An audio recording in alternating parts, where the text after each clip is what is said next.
Hello, everybody. This is the lesson for Thursday, January 14th. And it's story time with Mr. Fiscus. But really, this is going to be the first real lesson of second semester. We've started out slowly getting everybody, the new students, seating charts, all that stuff. Okay, this is going to be the first real lesson where I get to do new stuff for everybody. This is called When Mother Nature Tipped Her Hand.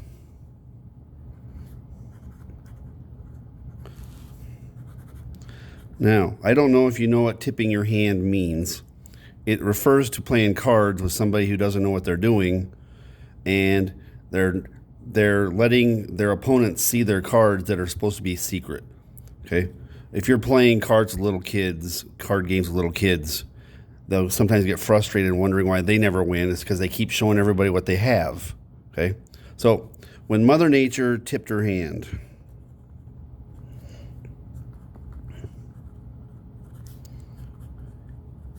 Here's what I'm talking about.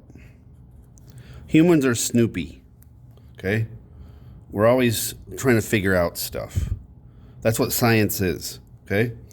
And today's story is about how we found out what's going on inside the earth, a place that we'll never see. Okay? How can we know what's down there if we can't ever go there and can't send a camera there? How can we know?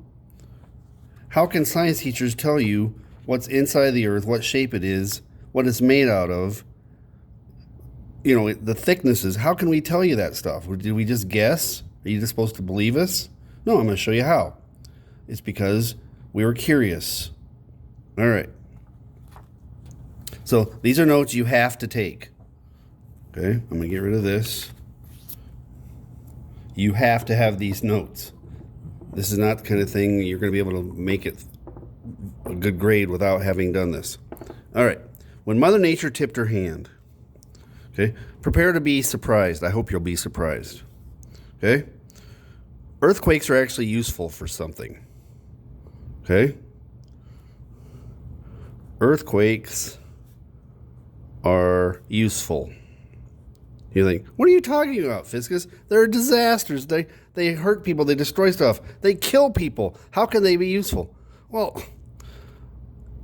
dude, only a few earthquakes kill anybody, okay? That's like saying all humans are murderers.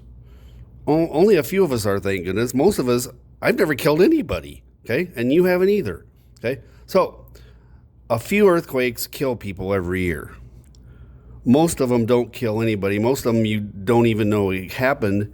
We just have very sensitive machines that can detect them. Very sensitive machines. Okay? Well, like, for example, how sensitive a machine are you talking about, Fiscus? Well, here's how. On 9/11, when the two World Trade Center towers came down, they were detected all over the world by earthquake equipment. They measured as 3.5 earthquakes on the Richter scale. Okay? People on the other side of the world didn't feel those buildings fall down, but their earthquake detecting equipment did. Okay? All right. Earthquakes are useful. They're how we find what's inside the earth. They are how we find out what's inside the earth. Now, I'm going to pick up the camera and take you over to the wall. Okay. This is the back wall of my room. Okay. I don't know if you've ever done this, but if you ever try to hang something on a wall that has any weight to it at all, you need to get the screw or the nail to hit one of the studs inside of the wall. Okay. This is the redneck stud detector. All you need is a knuckle. Okay? Listen to the sound change. As I hit this wall, you're going to hear it change every time I go over a stud. I'm going to hit the wall at the same time, same way every time. Here we go. See if I can get this on camera.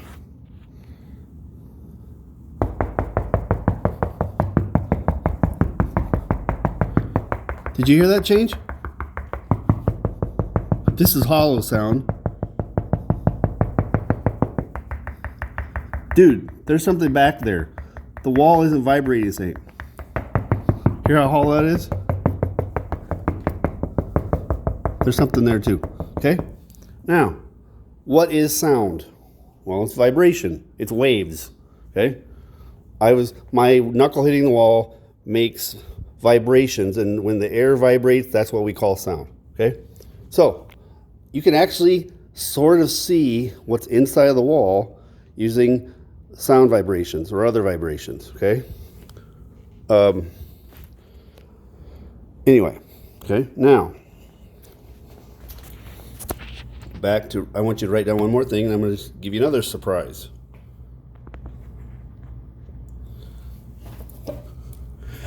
By the way, with the snow we're having and the different kind of schedule, I'm shooting for about 23 minutes on this video. All right.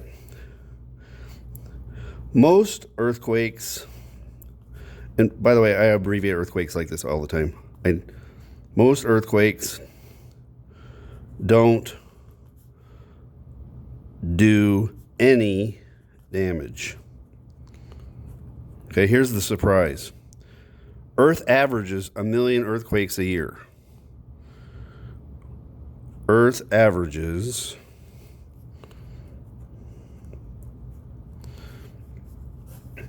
1 million earthquakes a year. Earthquakes per year! Exclamation point. All right, now, you're just writing this down because I told you to. But stop and think about that. 1 million a year. You know what that means? That's 2,740 per day. Or 114 every hour. Or about 2 a minute. 2 earthquakes every minute. Okay? And most of them, nobody detects. I mean, they don't feel with their body. The machines detect them. Okay? Now, you don't understand how much I miss getting to teach you in person every day for 50 minutes.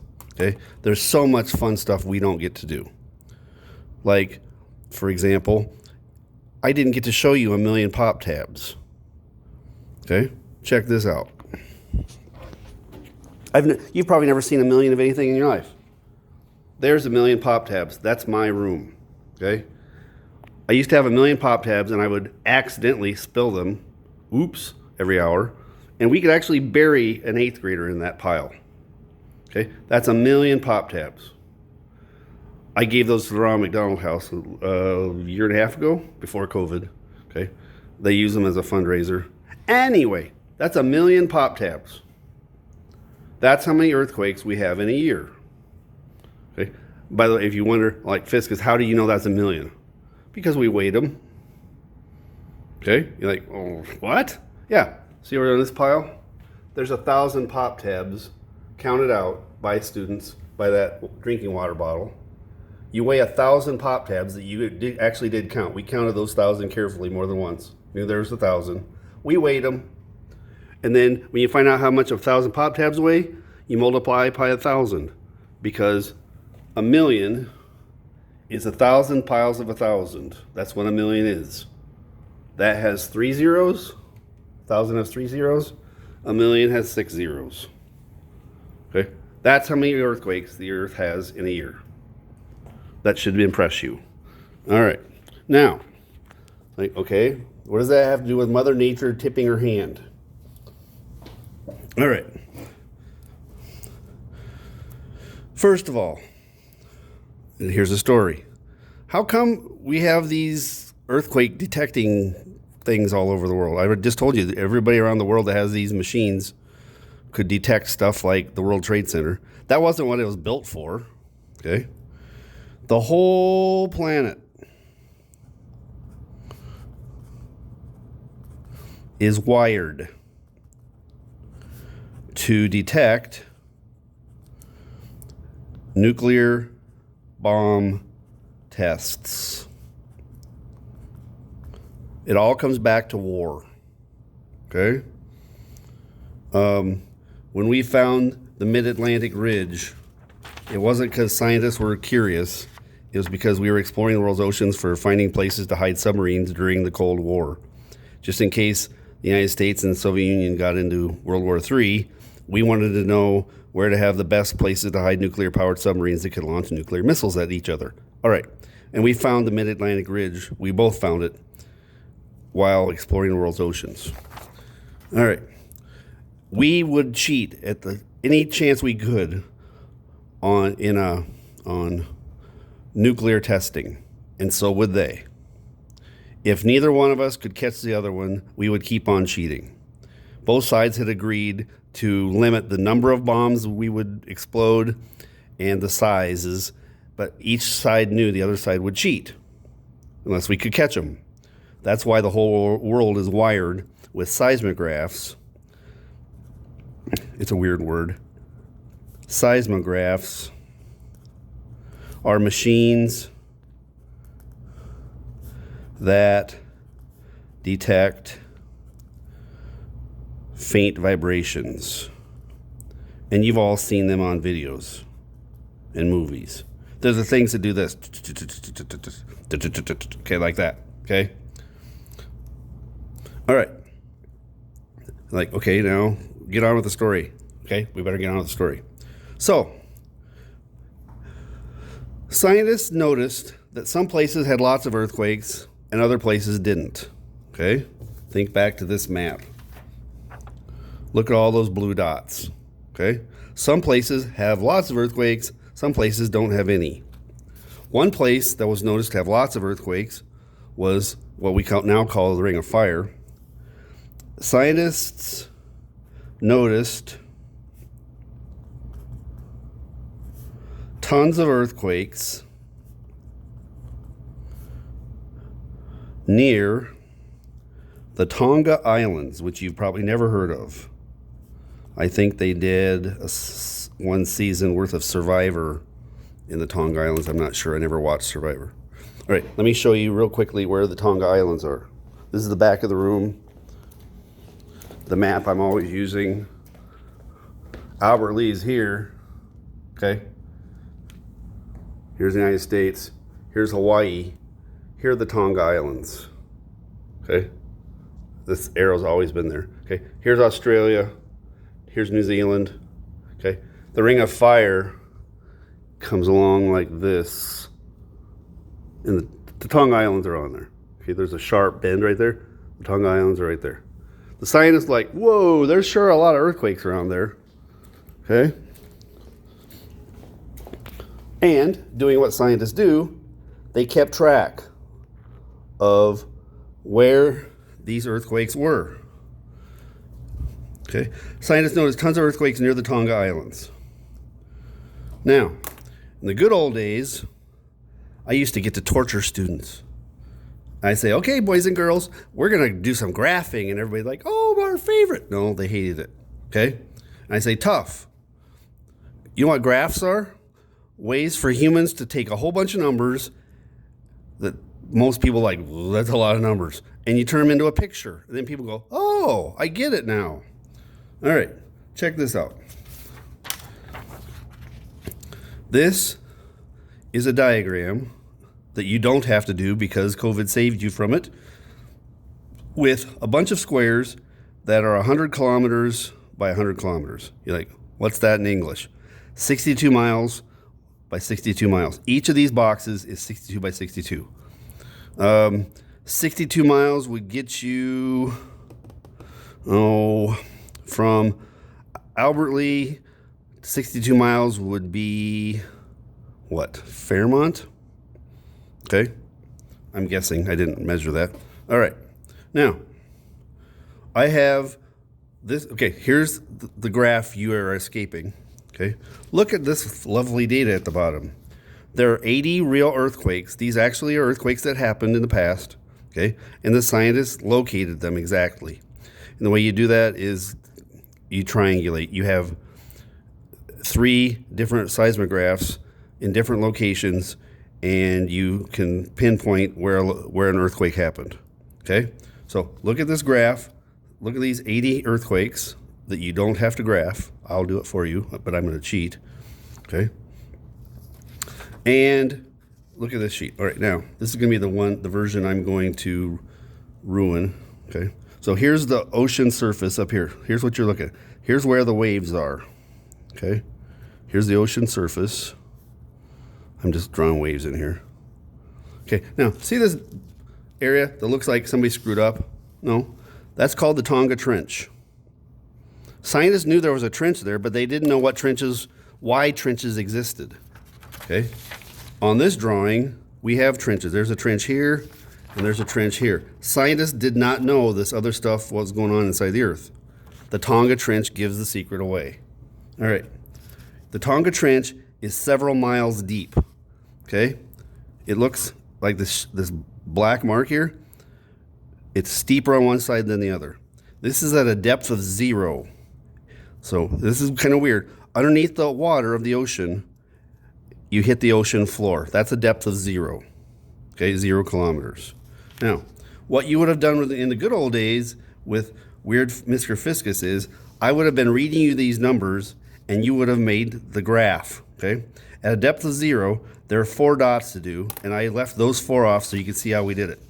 At a depth of 0, I don't know if you can see let me zoom in a little bit. Let's go faster. Can you see those numbers? At a depth of 0, there was one earthquake was 16 kilometers away from the bottom of the trench, the center of the trench. So this is 100 kilometers. 16 would be right about there. Okay, that'd be about, I'm estimating now about 16, okay? The next earthquake, these are real numbers, real earthquakes, was 50 kilometers away from the center of the trench. Well, that's pretty easy to find, because if this is 100 kilometers, where's 50? Right in the middle, okay? And another one was at 72 kilometers away from the trench. So there's 72-ish. And then 96, okay? I already traced this from a finished version. Look at the other dots, okay? Now, get ready for a question that's very important. Are those dots randomly placed? Look at them. Is that randomness? Nope. There's something happening here. This is not random. You just made a discovery, scientists. This is when Mother Nature tipped her hand. When those scientists began keeping track of where the earthquakes were, they found out there was a whole lot of places where they weren't. They were all lined up right here. Okay? Now, I'm going to switch to, I don't know, color doesn't really matter much. Okay? This isn't going to be connect the dots. This is going to be fence the dots in.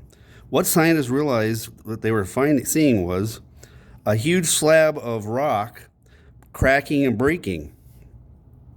Here's what is going on. Now I'm skipping that dot on purpose and those 4 dots right here. Okay? Here's what you're seeing.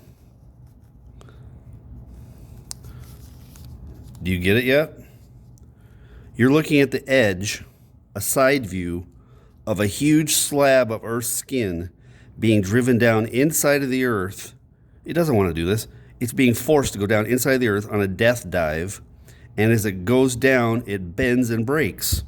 And every time it breaks, you get another earthquake. Okay? You're like, Fiscus, what about those other 5 dots? Well, it didn't dive down there for the fun of it. Something made it go. There's another plate up here, the winner, and it's breaking every once in a while. There's a break. Here's a break, break, break, break. Okay? Now I'm going to draw in these breaks here like this. You don't have to do this. I mean, obviously, I'm doing this for you. But, okay? As this big, huge, dude, that's, let's say 60 kilometers. That's 40 miles thick. Imagine having the power to bend 40 stinking solid miles of rock to be able to bend it. We're talking incredible power here, okay? This is a losing plate. Okay? So, what's happening is there is, it doesn't really matter what color. Okay, I'm going to grab red.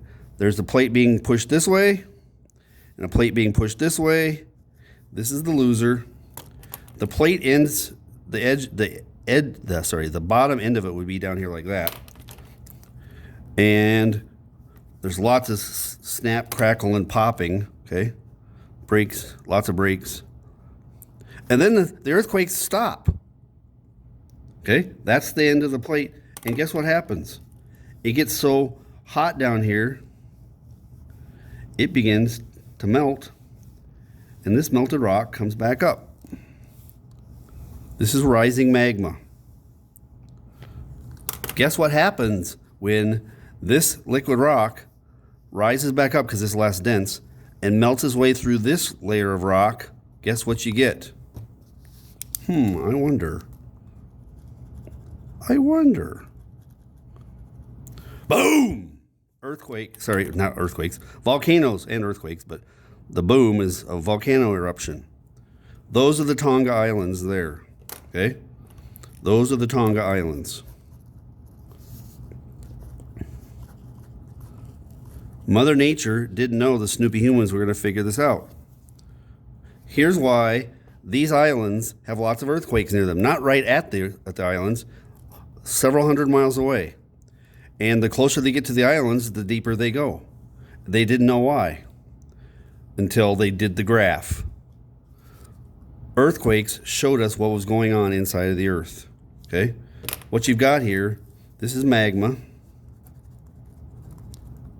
I gotta raise my camera back up. I'm almost out of time. This is magma down here. This is magma down here. This is less dense melted rock. It's still magma, but it's less dense. That's why it's going back up. Okay.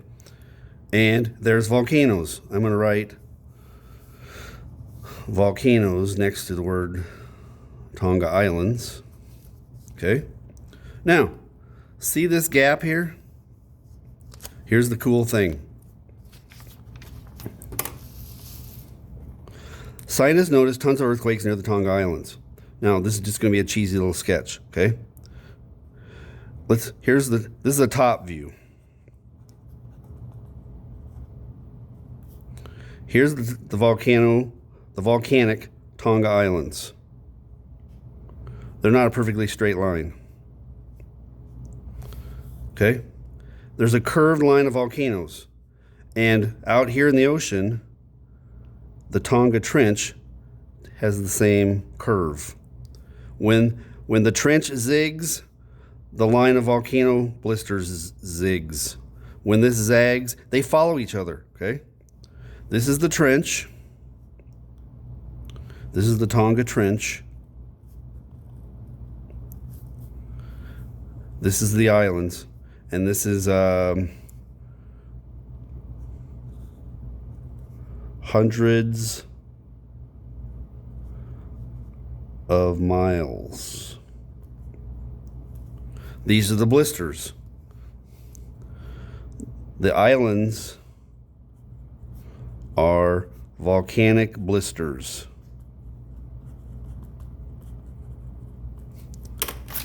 When this rock melts, it doesn't get to stay down here because it's less dense. It separates like oil and water. They're liquids, they're both liquids, but the oil is less dense, so it always goes on top of the water, okay? My wife likes disgusting vinegar and oil salad dressing. She has a bottle of it where you have to pull the lid on and shake it up so that the oil and the vinegar mix. Otherwise, if you just pour it out without shaking it, all that comes out is the oil and none of the vinegar, none of the flavor, okay? Liquids of different densities separate. Even liquid rock of different densities separates. This melting plate, this is an ocean plate, comes back up. This is called a subduction zone. We're going to talk a lot about that. It's super, super important. Subductions. Sub means under, duct means carried. Okay. I'm running out of time. I'm going to wrap it up with this. Tell yourself, put stars by it because it's important. Subduction zone. It's where an ocean plate is carried down and melted.